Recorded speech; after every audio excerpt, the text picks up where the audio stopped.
அனைவருக்கும் வணக்கம். ஃப்ளாஷ்பேக் ஃபைல்ஸில் இன்னைக்கு நாம் பார்க்க போகிற டாபிக் கொஞ்சம் இல்லை, ரொம்பவே சீரியஸான டாபிக். நீங்கள் வச்சிருக்கிற டிகிரி நீங்கள் உண்மையிலேயே படித்து வாங்கினதா? இந்த கேள்வி கேட்டவுடனே உங்களுக்கு ஷாக்கிங்காக இருக்குல்ல? அதுதான் இன்னைக்கு நம்ம பார்க்க போகிற டாப்பிக்கும் கூட. நம்மளோட எதிர்காலத்தை கேள்விக்குறியாக்குற, நம்மளோட உழைப்பை அர்த்தமில்லாமல் ஆக்குற ஒரு பகீர் சம்பவம். ஒரு நிமிஷம் யோசிச்சு பாருங்க. நீங்கள் 12ஆம் வகுப்பு முடிச்சுட்டு ஒரு நல்ல காலேஜில் சேர்றீங்க. அப்பா அம்மா கடன் வாங்கியோ நகை அடகு வச்சோ ஃபீஸ் கட்டுறாங்க. நீங்களும் 4 வருஷமோ 3 வருஷமோ ராத்திரி பகலா படிக்கிறீங்க. அசைன்மெண்ட்டு, எக்ஸாம்னு போராடி கடைசியா ஒரு இன்ஜினியரிங்கோ இல்லை ஏதோ ஒரு பட்டத்தையோ வாங்குறீங்க. அந்த பட்டத்தை வச்சு ஒரு நல்ல வேலைக்கு அப்ளை பண்ணுறீங்க. அது தனியார் வேலையோ அரசாங்க வேலையோ. ஆனால் அந்த பட்டமே ஒரு குப்பைக்கு சமம். அதாவது போலியான காகிதம்னு தெரிஞ்சா உங்களுக்கு எப்படி இருக்கும்? அப்படிப்பட்ட ஒரு அதிர்ச்சியில தான் ஆயிரக்கணக்கான மாணவர்களை தள்ளினது அந்த பல்கலைக்கழகம். இது ஏதோ 10, 20 போலி பட்டங்கள் கொடுத்த கதை இல்ல. நல்லா கேட்டுக்கங்க. கிட்டத்தட்ட 36,000 போலி பட்டங்கள். ஒரு சின்ன ஊரோட மக்கள் தொகைக்கு சமமான எண்ணிக்கையில போலி பட்டங்கள அச்சடிச்சு வித்திருக்காங்க. ஒரு பல்கலைக்கழகமே ஒரு போலி சர்டிஃபிகேட் அச்சடிக்கிற மெஷின் மாதிரி செயல்பட்டுருக்குன்னா, அதோட தீவிரத்தை நீங்க புரிஞ்சுக்க முடியும்னு நெனைக்கிறேன். இந்த பூதம் எப்படி இத்தன வருஷம் கழிச்சு பாட்டிலிருந்து வெளிய வந்தது தெரியுமா? University grand commission.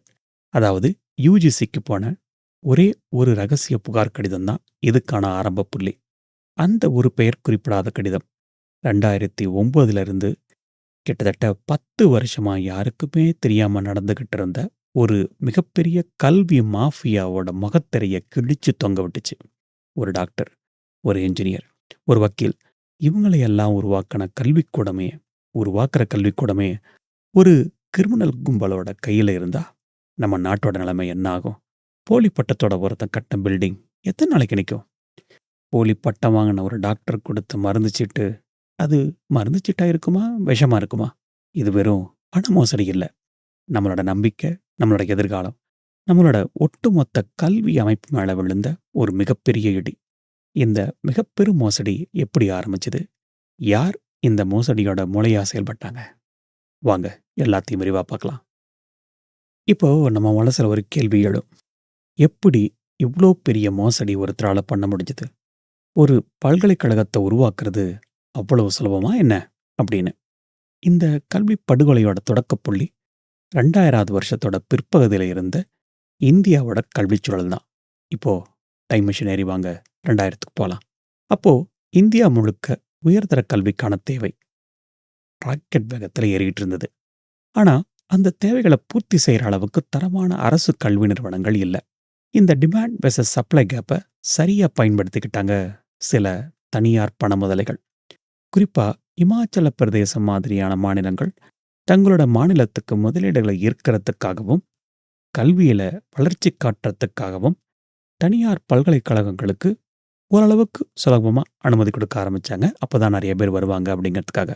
பட் இந்த மோசடிக்கான சரியான லான்ச் பேடா அன்பார்ச்சுனேட்லி அதுவே அமைஞ்சு போச்சு. இந்த கதையோட நாயகன் இல்ல வில்லன் பேரு ராஜ்குமார் ராணா. இவன் ஒன்றும் பெரிய கல்வியாளரோ இல்ல பேராசிரியரோ கிடையாது. ரொம்ப சாதாரண பின்னணியிலிருந்து வந்த ஒரு நபர். ஆனா இவங்கிட்ட பேராசையும் சிஸ்டத்தில் இருக்கிற ஓட்டைகளை சரியா பயன்படுத்திக்கிற திறமையும் இருந்திருக்கு. மக்களுக்கு படிப்பு வேணுமோ இல்லையோ, ஒரு பட்டம் கண்டிப்பா வேணும் அப்படிங்கிற இந்திய சமூகத்தோட மனநிலைய இவன் சரியா புரிஞ்சுக்கிட்டான். கல்வி கொடுக்கறது அப்படிங்கிறது ரொம்ப கஷ்டம். வேறஸ் பட்டம் கொடுக்கறது, இந்த கணக்கை தான் அவன் போட்டிருக்கான். அந்த கணக்குல தான் இந்த மாபெரும் மோசடிக்கான முதல் படி ஆரம்பிச்சிருக்கு. ஒரு யுனிவர்சிட்டியை தொடங்கணும் அப்படின்னா சட்டப்படி ஒரு அறக்கட்டளை வேணும். அட்லீஸ்ட் இமாச்சல பிரதேசத்தில் அப்போ இருந்த ரூல் படி.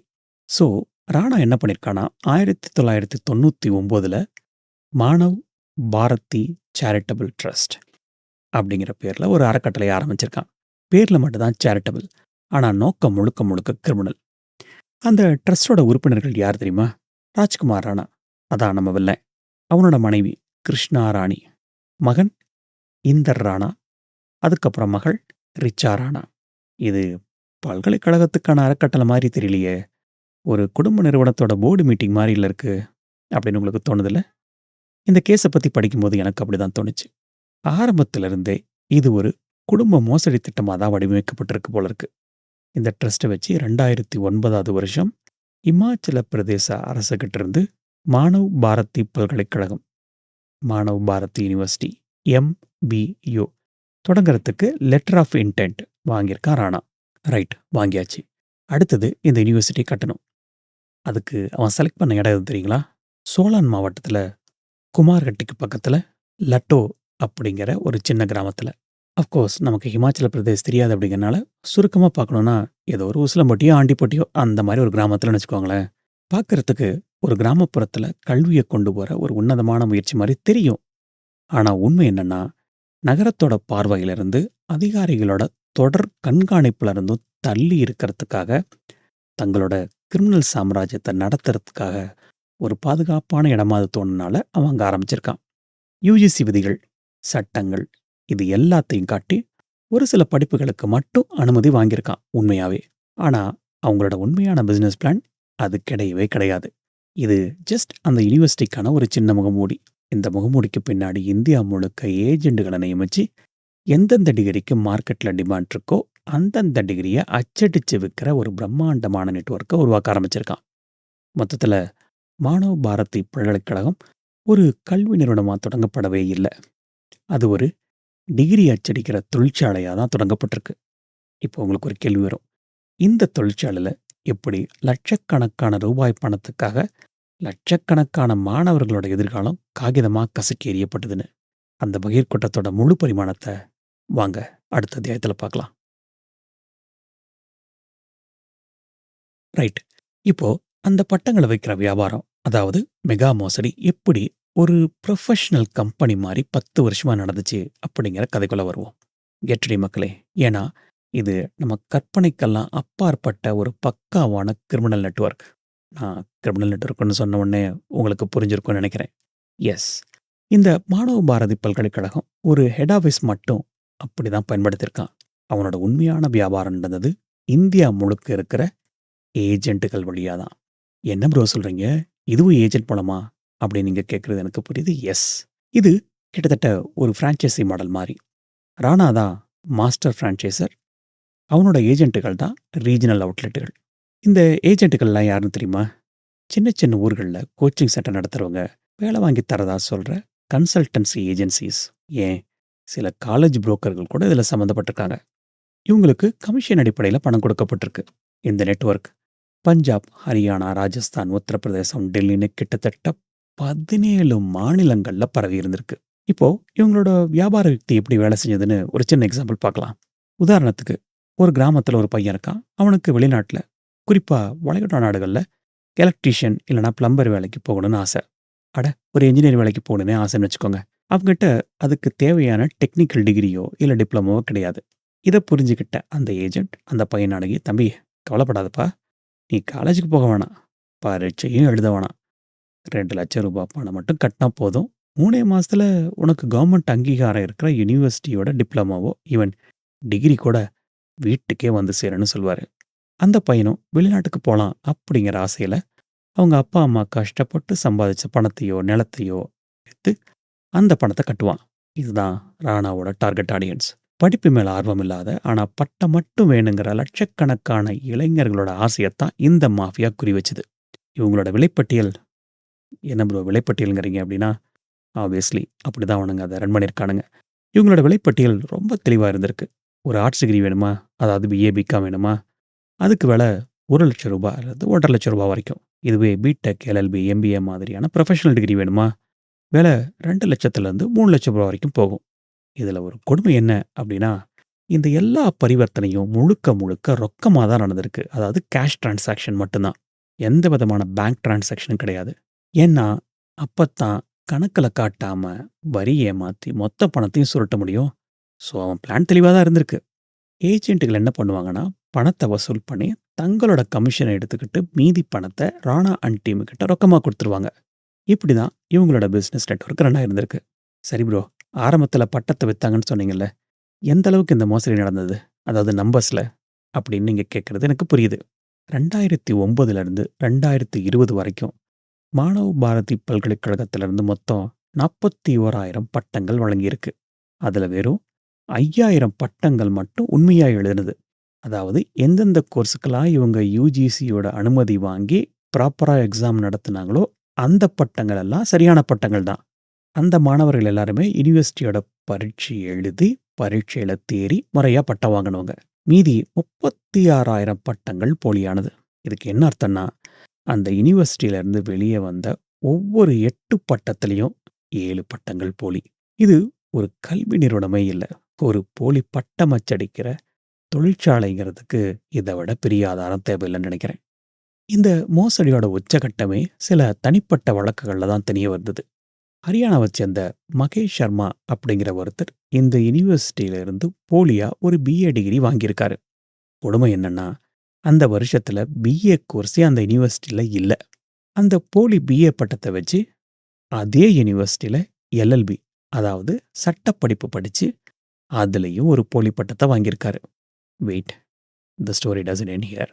அந்த போலி பட்டத்தை வச்சு அவரு பஞ்சாப் மற்றும் ஹரியானா பார் கவுன்சில்ல தன்னை ஒரு வக்கீலாவே பதிவு பண்ணியிருந்திருக்காரு. யோசிச்சு பாருங்க, ஒரு போலி வக்கீல் கோர்ட்ல வாதாடினா அங்க எப்படி இருக்கும்? நீதி எப்படி இருக்கும்? இந்த மாதிரி எத்தனை போலி டாக்டர்கள், எத்தனை போலி என்ஜினியர்கள் நம்ம சமூகத்துல உலாவிக்கிட்டு இருக்காங்கன்னு நினைச்சா தலையே சுத்துதில்ல. இவங்க வெளியில மட்டும்தான் பட்டங்களை வித்தாங்களான்னு கேட்டா அதுவும் இல்ல. இன்ஸ்பெக்ஷன் வரும்போது தங்களோட யுனிவர்சிட்டியில நிறைய தகுதியான பேராசிரியர்கள் இருக்காங்க அப்படின்னு காட்டியாகணும் ஒவ்வொரு யுனிவர்சிட்டிலையும். அதுக்காக அங்க வேலை செஞ்ச தகுதியே இல்லாத ஊழியர்களுக்கு கூட போலியான பிஹெச்டி பட்டங்களை கொடுத்து அவங்கள டாக்டர்ஸ் அப்படின்னு சொல்லி கணக்கு காட்டியிருக்கானுங்க. என்ன ப்ரோ, பெரிய லெவலா சொல்றீங்களே? அது மட்டும் இல்லாம 10 வருஷம் கிட்ட நடந்திருக்குன்னு சொல்றீங்க. இதெல்லாம் கண்டுபிடிக்கவே இல்லையா? நம்ம சட்டம், போலீஸு, இன்ஸ்பெக்ஷனு இவங்கலாம் என்னதான் பண்ணிட்டு இருந்தாங்க? நியாயமான கேள்விதான். வாங்க அத பத்தி பாத்துரலாம். முன்னாடியே பார்த்தோம் இல்லையா?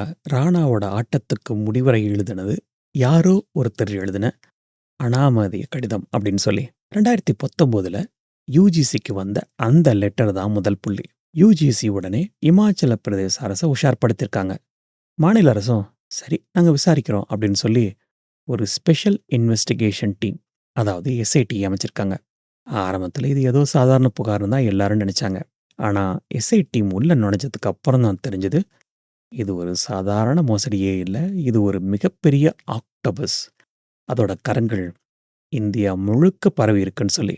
மார்ச் 2020 வருஷம் எஸ்ஐடி டீம் முழு பவரோட மானவ் பாரதி பல்கலைக்கழகத்தோட நிர்வாக கட்டடத்துக்குள்ள அதிரடியா நுழைஞ்சாங்க. கிட்டத்தட்ட 24 மணி நேரம் அந்த ரெய்டு நடந்திருக்கு. அப்போ யுனிவர்சிட்டியோட துணைவேந்தரான ராஜ்குமார் ராணா அங்க இல்ல. பட் அங்க இருந்த பதிவாளர், அதுக்கப்புறம் மற்ற ஊழியர்கள் இவங்க எல்லாத்தையும் ஒரு ஹால்ல தடுத்து வச்சு 6 மாடிகள் கொண்ட அந்த பில்டிங்கோட ஒவ்வொரு அங்கலத்தையும் போலீஸ் சல்லடை போட்டு தேடியிருக்காங்க. அப்போ அவங்களுக்கு கிடைச்ச ஆதாரங்களை பார்த்தா உங்களுக்கு தலையே சுத்திரும். முதல் ஆதாரம் 10,000. எவ்வளவு? 10,000 காலி பட்டங்கள். அதாவது ஒரு ஹால் முழுக்க அச்சடிக்கப்பட்டு பட் பேரு மட்டும் எழுதப்படாம 10,000 வெற்று பட்டங்கள் கட்டுக்கட்டா அடுக்கி வைக்கப்பட்டிருக்கு. அதுவும் என்னென்ன தெரியுங்களா? பிஜிடிசிஏ, எம்டெக், ஆயுர்வேதா, ஃபார்மசி இப்படின்னு எந்தெந்த படிப்புக்கெல்லாம் அந்த யுனிவர்சிட்டியில் அனுமதி இல்லையோ அந்த எல்லா படிப்புகளோட பட்டங்களும் அங்கே இருந்திருக்கு. அதுக்கடுத்து எவால்யூஷன் பண்ணாத, அதாவது மதிப்பீடு செய்யப்படாத, தீர்க்கப்படாத விடைத்தாள்கள். ஒவ்வொரு ரூம்லையும் சில மாணவர்கள் எழுதின பட் திருத்தப்படாத விடைத்தாள்களும், இன்னும் சில தீர்க்கப்பட்ட ஆனால் யாரோட பெயர்னு குறிப்பிடப்படாத விடைத்தாள்களும் இருந்திருக்கு. இதுக்கு நான் அநேகமாக கண்டுபிடிச்சிருப்பீங்கன்னு நினைக்கிறேன். இது எதுக்குன்னா, யாராவது சந்தேகம் கேட்டாங்கன்னு வைங்களேன், இந்த பாருங்க பரீட்சைலாம் சரியாக தான் நடந்திருக்கு அப்படின்னு சும்மா ஒரு கணக்காட்டுறதுக்காக இந்த செட்டப்பு. அதுக்கப்புறம் 55 ஹார்ட் டிஸ்கில் கைப்பற்றிருக்காங்க. இது எல்லாமே யுனிவர்சிட்டியோட கம்ப்யூட்டர்ஸ்ல இருந்து போலீஸ் கைப்பற்றினது. போலீஸ் வரதை எப்படியோ கடைசி நிமிஷத்தில் தெரிஞ்சுக்கிட்ட ராணா அண்ட் டீம் ரொம்ப புத்திசாலித்தனமாக அதிலிருந்து டேட்டாவை அழிச்சிருக்காங்க.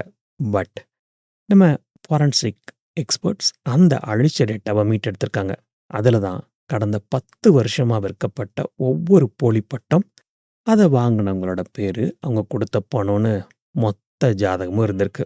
இந்த ரெய்டு எம்பியு கேம்பஸில் மட்டும் நடக்கல. ராணாவோட சொந்த ஊரான கர்னால் அப்படிங்கிற இடத்துல இருந்து அவனோட வீடு, அப்புறம் அவன் இன்னொரு யூனிவர்சிட்டி வர வச்சுருந்துருக்கான். இது ராஜஸ்தானில். அதோட பேர் மாதவ் யூனிவர்சிட்டி.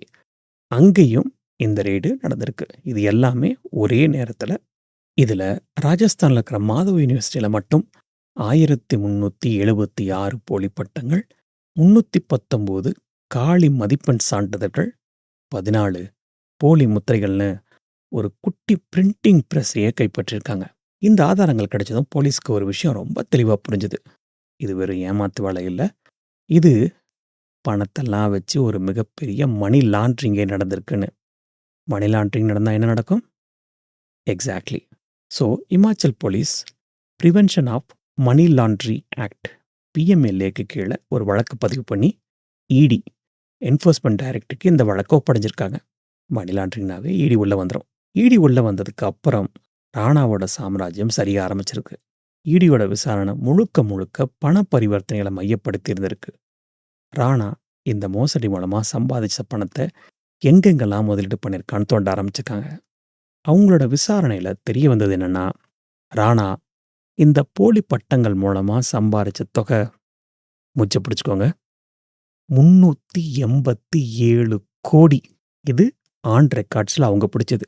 பிடிக்காது எவ்வளவோ.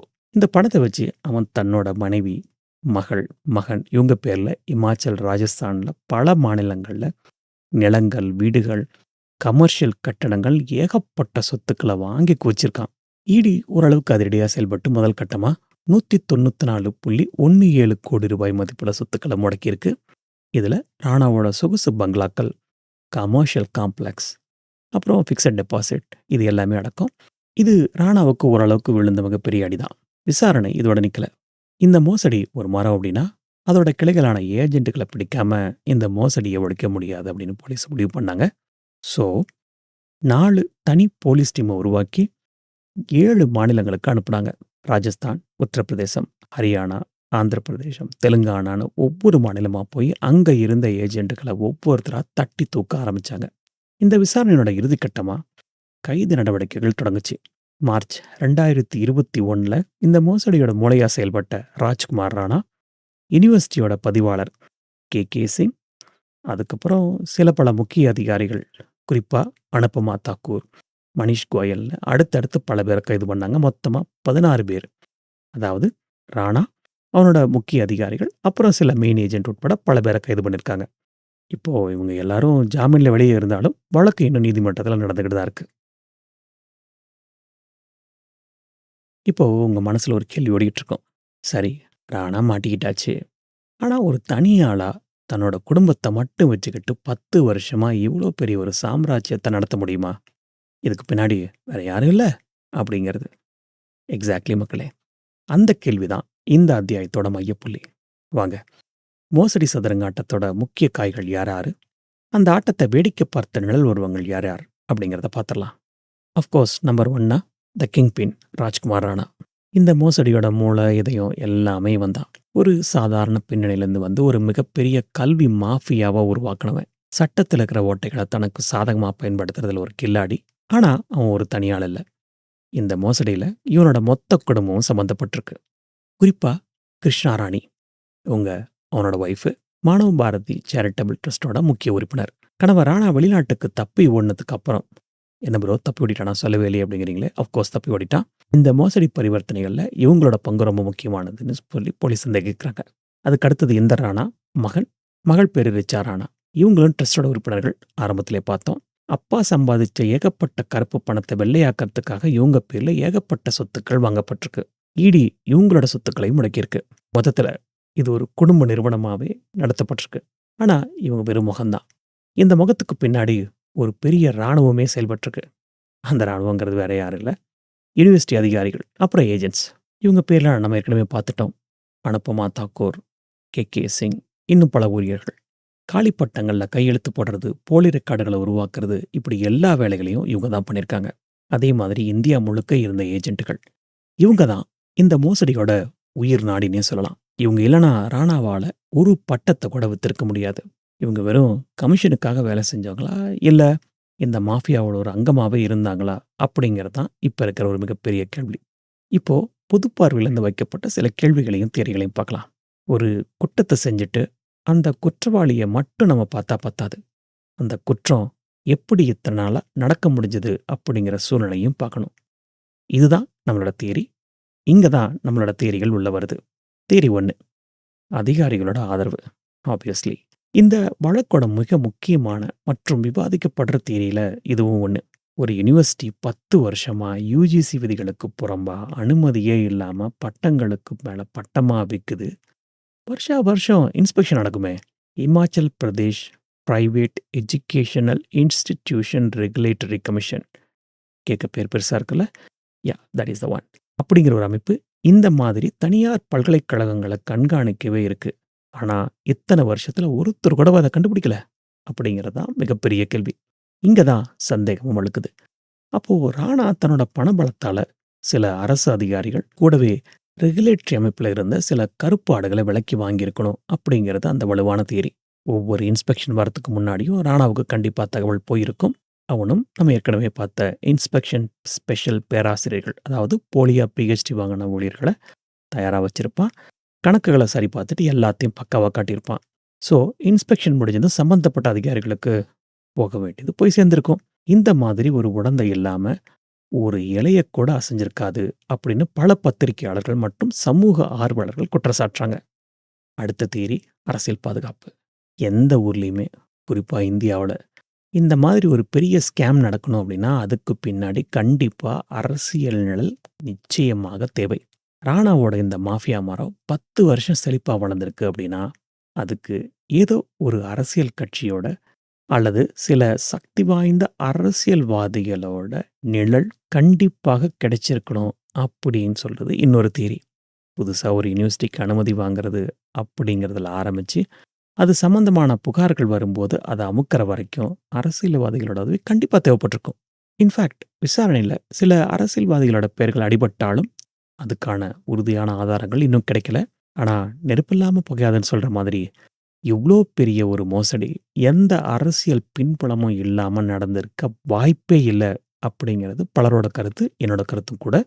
ராணா தேர்தலுக்கு ஃபண்டிங் கொடுக்கறது, அரசியல்வாதிகளோட பினாமியா செயல்படுறதுன்னு ஏதோ ஒரு வகையில அவங்களுக்கு கண்டிப்பாக விசுவாசமா இருந்திருக்கலாம். பதிலுக்கு அவங்க ராணாவுக்கு பாதுகாப்பு கொடுத்திருக்கலாம். ரைட். 3வது தியரி, சிஸ்டத்தோட ஃபெயிலியர். இது நம்ம எல்லா கேஸ்லயும் பேசுறதுதான். நம்ம சிஸ்டத்துல இருக்கிற ஓட்டைகள், கண்காணிப்புல இருக்கிற குறைபாடுகள் இதெல்லாம் விடுங்க. மெத்தன போக்குங்க. அதுதான் மிகப்பெரிய பிரச்சனை. சிஸ்டத்துல எவ்வளவு ஓட்டை இருந்தாலும் பரவாயில்ல. மெத்தன போக்கு இல்லாம இருந்தா போதும். பட் அன்ஃபார்ச்சுனேட்லி மெத்தன போக்கு இது கண்டிப்பா ராணாவுக்கு சாதகமா அமைஞ்சிருக்கணும் அப்படின்னு இந்த தியரி சொல்லுது. நூத்துக்கணக்கான தனியார் யூனிவர்சிட்டிகளை திறந்து விட்டுட்டு அதை கண்காணிக்கிறதுக்கு வெறும் ஒரு சில அதிகாரிகளை மட்டும் வச்சிருந்தா என்னாகும்? அவங்களால எல்லா இடத்துக்கும் போய் விசாரிக்க முடியாது. அப்படியே கண்டுபிடிச்சிருந்தாலும் கண்டிப்பா எல்லா இடத்துலயும் நல்லவர்கள் இருக்காங்க, விசில் ப்ளோவர்ஸ் இருக்காங்க. இதை கண்டுபிடிச்சு சொல்லியிருப்பாங்க. அப்படி வந்தது தான் அந்த லெட்டரும் கூட. அப்படி ஒருவேளை அது கண்டுபிடிக்கப்பட்டு எந்த ஒரு அதிகாரியாவது அதை மேலிடத்துக்கு கொண்டு போனாங்கன்னா நடவடிக்கை எடுக்கிறதுக்குள்ள பல வருஷம் ஆயிடும். இந்த அட்மினிஸ்ட்ரேட்டிவ் டிலே ஒரு பக்கம். அதோட முக்கியமா அலட்சியம், அமுக்கிறது இந்த மாதிரியான விஷயங்கள் தான் ராணா மாதிரியான கிரிமினல்களுக்கு கிடைச்ச மிகப்பெரிய வரம். அவங்க இந்த சிஸ்டத்தோட இந்த ஸ்லோ ப்ராசஸை நல்லா பயன்படுத்திக்கிறாங்க தங்களோட வேலைக்கு சாதகமா. மக்களே, உண்மை என்னவா இருக்கும்னு நீங்க நினைக்கிறீங்க? ஒரு தனிநபரோட பேராசையா? இல்ல அதிகார வர்க்கத்தோட ஊழலா? இல்ல அரசியல்வாதிகளோட உடந்தையா? இல்ல நம்ம ஒட்டுமொத்த சிஸ்டத்தோட தோல்வியா? என்ன பொறுத்த வரைக்கும் இது எல்லாமே கலந்த ஒரு கலவை தான். ராணா அப்படிங்கிற ஒரு கிரிமினல் மைண்டட் ஆளு நம்ம சிஸ்டத்துக்குள்ள இருந்த ஓட்டைகளை பயன்படுத்தி சில கருப்பாடுகள் உதவியோட ஒரு மாபெரும் குற்றத்தை பண்ணியிருக்கான். வெல், ஒரு குற்றத்தை கண்டுபிடிக்கிறது அப்படிங்கிறது பாதி தான். அந்த குற்றவாளிகளுக்கு தண்டனை வாங்கி கொடுக்கறது தான் மீதி பாதி. அதுதான் ரொம்ப முக்கியமானதும் கூட. அப்பதான் மத்தவங்க தப்பு பண்ணாம இருப்பாங்க. இப்போ இந்த மெகா மோசடி வழக்கு நம்ம இந்திய நீதிமன்றங்கள்ல எப்படி கையாளப்படப்பட்டுச்சு? குற்றவாளிகள் கூண்டுல ஏத்தப்பட்டாங்களா? அவங்களுக்கு தண்டனை கிடைச்சதா? இல்ல நம்ம சிஸ்டத்தோட ஓட்டைகளை பயன்படுத்தி அவங்க தப்பிச்சிட்டாங்களா? வாங்க அடுத்த அத்தியாயத்துல பார்க்கலாம். முதல் கட்ட நடவடிக்கை முடிஞ்சதும் இந்த வழக்கு நீதிமன்றத்தோட கதவை தட்டுச்சு. இமாச்சல பிரதேஷ் போலீஸ் இந்திய தண்டனை சட்டம், இந்தியன் பீனல் கோட் ஐபிசி பிரிவு 420 420 ஏமாத்துறது, 467 போலியான ஆவணங்களை தயாரிக்கிறது, 468 ஏமாத்துறதுக்காக போலியான ஆவணங்களை பயன்படுத்துறது, 471 போலி ஆவணங்கள்ல உண்மையானது அப்படின்னு சொல்லி பயன்படுத்துறது, கடைசியா 120B குற்றச்சதி. இது எல்லாத்துக்கு கீழேயும் வழக்கு பதிவு பண்ணியிருக்காங்க. இந்த வழக்கு சோழன் மாவட்ட நீதிமன்றத்துக்கு விசாரணைக்கு வந்துச்சு. அதே சமயம் ED prevention of money laundering act பிஎம்எல்ஏக்கு கீழே தனியாக ஒரு வழக்கு பதிவு பண்ணி சண்டிகரில் இருக்கிற ஒரு சிறப்பு பிஎம்எல்ஏ நீதிமன்றத்தில் குற்றப்பத்திரிக்கை தாக்கல் பண்ணியிருக்காங்க.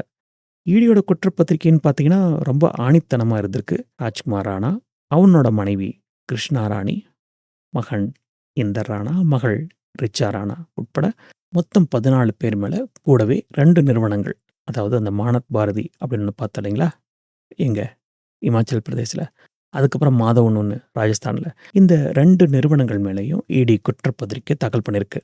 ராணா எப்படி போலி பட்டங்கள் மூலமாக பணம் சம்பாதிச்சான் அப்படிங்கிறதையும், தன்னோட குடும்ப உறுப்பினர்கள் பேரில் சொத்துக்களாக மாற்றினார் அப்படிங்கிறத பற்றியும், குறிப்பாக எப்படி கருப்பு வெள்ளையாச்சு அப்படிங்கிற எல்லா விவரங்களும் அதில் ஆதாரத்தோடு அடுக்கி வைக்கப்பட்டிருக்கு.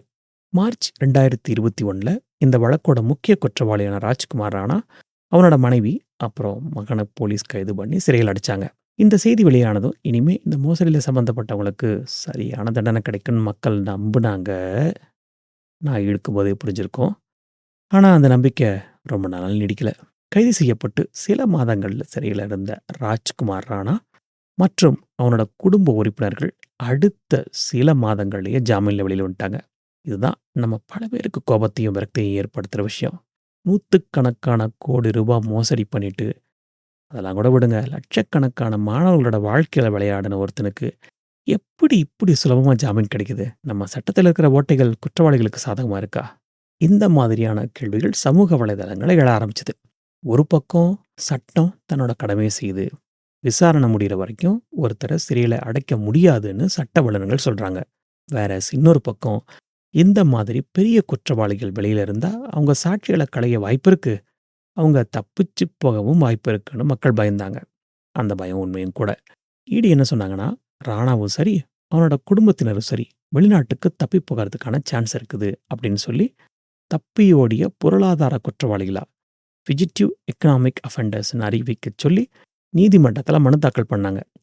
ஏன்னா விசாரணையில் ராணாவுக்கு ஆஸ்திரேலியாவில் குடியுரிமை இருக்கிறதும், அங்கேயும் அவன் கோடிக்கணக்கான ரூபாய்க்கான சொத்துக்களை வாங்கி குவிச்சிருக்கிறதும் தெரிய வந்தது. ஆனால் அந்த மனு மீதான விசாரணை இன்னும் நடந்துகிட்டு தான் இருக்கு. சரி, நீதிமன்றத்தில் வழக்கு எப்படி போகுது? இந்த வழக்கு பதிவு செய்யப்பட்டு பல வருஷங்கள் ஆகியும் இன்னும் முழுமையான விசாரணை முடிஞ்சு இறுதி தீர்ப்பு வரல. வழக்கு இன்னும் சோழன் கூடவே சண்டிகர் நீதிமன்றங்களில் நடந்துகிட்டு தான் இருக்கு. கோவிட் பெருந்தொற்று நம்ம எல்லாருக்குமே தெரியும்.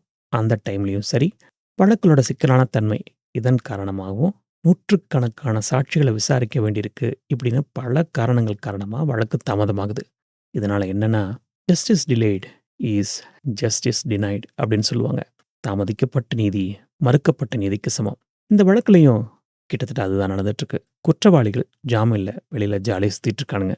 பட் அவங்க கிட்ட போலி பட்டங்கள் வாங்கின மாணவர்கள், அதோட யூனிவர்சிட்டியில் உண்மையாக படித்தாங்களே அந்த மாணவர்கள், இவங்களோட நிலைமை நினச்சாதான் ரொம்ப பரிதாபமாக இருக்குது. இவங்களோட பட்டங்கள் செல்லுமா செல்லாதான்னு தெரியாமல் அவங்களோட எதிர்காலமே ஒரு பெரிய கேள்விக்குறியாக தொங்கிக்கிட்டு இருக்கு. ஒரு பக்கம் சட்ட போராட்டங்கள் மெதுவாக நகர்ந்துக்கிட்டு இருந்தாலும் நீதிமன்றம் சில முக்கியமான உத்தரவுகளை பிறப்பிச்சிருக்கு. இமாச்சல பிரதேச உயர்நீதிமன்றம் இந்த மோசடியால் பாதிக்கப்பட்ட உண்மையான மாணவர்களோட நலனை பாதுகாக்க அவங்களோட பட்டங்களை சரிபார்த்து உண்மையான பட்டங்களுக்கு அங்கீகாரம் கொடுக்க சொல்லி ஒரு கமிஷன் அமைக்க உத்தரவிட்டது. இது ஓரளவுக்கு ஆறுதலான விஷயம்தான். ஆனால் ஒட்டுமொத்தமாக பார்க்கும்போது இந்த வழக்கு இன்னும் ஒரு முடிவுக்கு வராமல் இழுத்துக்கிட்டே போகுது. ராணா மற்றும் அவரோட கூட்டாளிகளுக்கு தண்டனை கிடைக்குமா? இந்த மெகா மோசடியில் பாதிக்கப்பட்ட அப்பாவி மாணவர்களுக்கு முழுமையான நீதி கிடைக்குமா? இல்லை இந்த வழக்கம் பல ஆயிரம் வழக்குகள் மாதிரி வருஷ கணக்கில் நீதிமன்ற ஃபைலில் தொங்க போகுதா?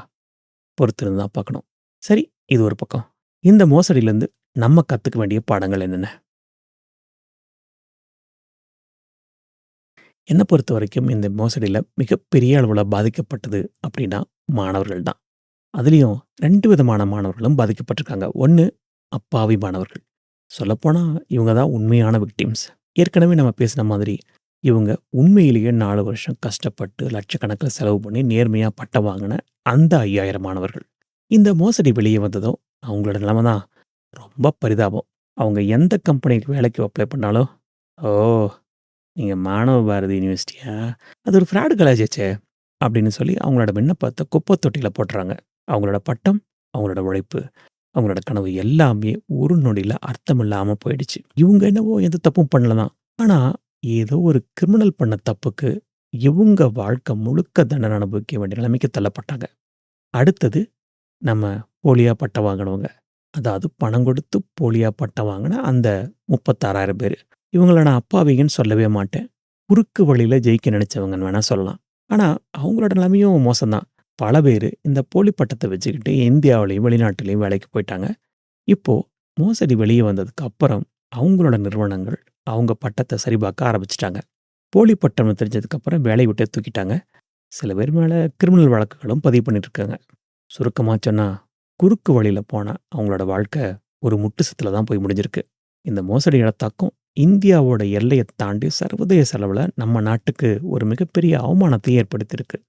எக்ஸாம்பிளுக்கு சிங்கப்பூர்ல மாணவ பாரதி பல்கலைக்கழக பட்டத்த வச்சுக்கிட்டு வேலை பார்த்த 15 பேரோட வேலை அனுமதி, அதாவது வொர்க் பெர்மிட்ட அந்த நாட்டு மினிஸ்ட்ரி ஆஃப் மேன் பவர் மறு ஆய்வு பண்ண ஆரம்பிச்சிருக்காங்க. இது தவிர கனடா, அமெரிக்கா மாதிரியான நாடுகள்ல, கூடவே மலேசியாவும் கூட அந்த நாட்டுல வேலை செஞ்ச எம்பியு பட்டதாரிகள அவங்க நிறுவனங்கள் உங்க பட்டத்தோட உண்மைத்தன்மையை நிரூபிங்கன்னு சொல்லி நெருக்கடி கொடுக்க ஆரம்பிச்சிருக்காங்க. இதனால என்னாச்சுன்னா, ஒட்டுமொத்தமா இந்திய பட்டங்கள் மேலேயே ஒரு சந்தேக பார்வை உலக அளவுல உருவாக ஆரம்பிச்சிருச்சு. இது உண்மையா படிச்சு வெளிநாட்டுக்கு போகணும்னு கனவு காண்ற லட்சக்கணக்கான மாணவர்களோட எதிர்காலத்த, குறிப்பா இந்திய மாணவர்களோட எதிர்காலத்த பாதிக்கக்கூடிய அபாயகரமான சூழ்நிலையை உருவாக்கியிருக்கு. சரி, இதெல்லாம் ஒரு பக்கம். ஒரு பெரிய பூகம்பம் வந்தாச்சு. கவர்மெண்ட் என்ன பண்றாங்க? கவர்மெண்ட் என்ன பண்றாங்க? யுஜிசி, அதுக்கப்புறம் மத்திய அரசு சில சீர்திருத்த நடவடிக்கைகள் எடுக்க ஆரம்பிச்சிருக்காங்க.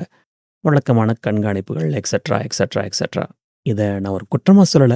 இந்த மாரி சீர்திருத்தங்கள் எல்லாம் வரவேற்கப்பட வேண்டியது தான். பட் இது எல்லாமே ஒரு நோய் வந்ததுக்கு அப்புறம் அதுக்கு மருந்து குடுக்குற மாதிரி தான். இதுல ஒரே ஒரு ஆறுதலான விஷயம் என்னன்னா, தமிழ்நாட்டு பேரு பெருசா இதுல அடிபடல. நம்ம மாணவர்கள் ஓரளவுக்கு சேஃபா இருக்காங்கன்னு நான் நம்புறேன். ரைட். நம்ம இதிலிருந்து கத்துக்க வேண்டிய பாடங்கள் என்னென்ன? முதல் விஷயம், குறுக்கு வழிங்கிறது எப்பவுமே முட்டு சந்து தான். குறுக்கு வழியில ஒரு போலி பட்டத்த வாங்கி சுலபமா வேலையில சேர்ந்துடலாம் அப்படின்னு நம்ம நினைக்கலாம். பட் அந்த வெற்றி நிச்சயமா தற்காலிகமானது. ஒரு நாள் உண்மை வெளிய வரும்போது, நம்ம சம்பாதிச்ச பணம், மரியாதை, வேலை எல்லாமே போயிடும். அத விட முக்கியமா, நம்ம மேல நமக்கு இருக்கிற நம்பிக்கையே போயிடும். So please no shortcuts. கஷ்டப்பட்டு படிங்க, திறமைய வளர்த்துக்கோங்க. உண்மையான உழைப்புக்கு என்னைக்குமே மதிப்பு இருக்கு. அடுத்து பெற்றோர்களுக்கு. உங்க பிள்ளைங்க மேல நீங்க வச்சிருக்க அன்பு புரியுது. அவங்க ஒரு நல்ல நிலைமைக்கு வரணும்னு நீங்க ஆசைப்படுறீங்க. அதுவும் புரியுது. பட் அதுக்காக அவங்க மேல ஒரு பட்டத்த வாங்கிடணும்னு சொல்லி அழுத்தம் குடுக்காதீங்க. குறிப்பா பரீட்சை எழுதாமலேயே டிகிரி வாங்கிடலான்னு யாராவது ஏஜென்ட் வந்து சொன்னா, உடனே போலீஸ்க்கு போங்க. ஏன்னா, அவங்க உங்க பிள்ளையோட எதிர்காலத்துக்கு ஆசிட் ஊத்துறவனுங்க. எல்லாத்த விட நம்ம ஒரு காலேஜ்ல சேர்றதுக்கு முன்னாடி, அது உண்மையிலேயே நல்ல காலேஜ் தானான்னு எப்படி சரி பார்க்கறது? ரொம்ப சிம்பிள். யுஜிசியோட வெப்சைட்ல போனீங்கன்னா, அதாவது ugc.ac.in அப்படிங்கிற யுஜிசியோட அதிகாரப்பூர்வ வெப்சைட்டுக்கு போங்க. அங்க அவங்க அங்கீகரிச்ச யுனிவர்சிட்டீஸோட லிஸ்ட் இருக்கு. அதுல அந்த யுனிவர்சிட்டியோட பேர் இருக்கான்னு சரிபாருங்க. அதுக்கப்புறம் என்ஏஏசி ஸ்கோர். இது நம்ம தமிழ்நாட்டுல ஓரளவுக்கு எல்லாருமே பார்க்க ஆரம்பிச்சுட்டாங்க. ஈவன் எங்க சொந்தக்கார பையன் கூட இந்த வருஷம் இன்ஜினியரிங் ஜாயின் பண்ணாரு. அவரு கூட காலேஜஸோட லிஸ்ட் பார்க்கும்போது முதல்ல பார்த்தது இந்த என்ஏஏசி ஸ்கோர் தான். அதாவது national assessment and accreditation council. இங்க ஒரு கிரேடு குடுப்பாங்க. A++, A+, B++ இந்த மாதிரி. A++ அப்படிங்கிறது நல்ல கிரேடு. Plus obviously good. இந்த கிரேட் இருந்ததுன்னா நல்ல காலேஜ். அந்த காலேஜ்ல ஓரளவுக்கு நம்பிக்கையோட ஜாயின் பண்ணலாம். அதுக்கப்புறம் ரிவ்யூஸ். அந்த காலேஜ்ல படிச்ச பழைய மாணவர்கள்ட்ட பேசுங்க. ஆன்லைன் ரிவ்யூஸ படிங்க. இதுக்கப்புறம் அந்த காலேஜ்ல ஜாயின் பண்ணுங்க. இந்த மாரி பேசிக்கான விஷயங்கள பண்ணாவே, நாம ராணா மாதிரி ஆட்கள்ட்ட இருந்து ஓரளவுக்கு தப்பிக்கலாம்னு நெனைக்கிறேன். ரைட். நம்ம வீடியோவோட கடைசிக்கு வந்தாச்சு. இந்த வீடியோ உங்களுக்கு பிடிச்சிருந்தா லைக் பண்ணுங்க, கமெண்ட் பண்ணுங்க, உங்க நண்பர்களுக்கு ஷேர் பண்ணுங்க. ஏன்னா, இந்த விழிப்புணர்வு எல்லாருக்கும் போய் சேரணும். மீண்டும் ஒரு இன்ட்ரஸ்டிங்கான டாபிக்கோட உங்களோட சந்திக்கிறேன். அதுவரைக்கும் உங்களோட உடல் நலத்தையும், மனநலத்தையும் பத்திரமா பார்த்துக்கோங்க.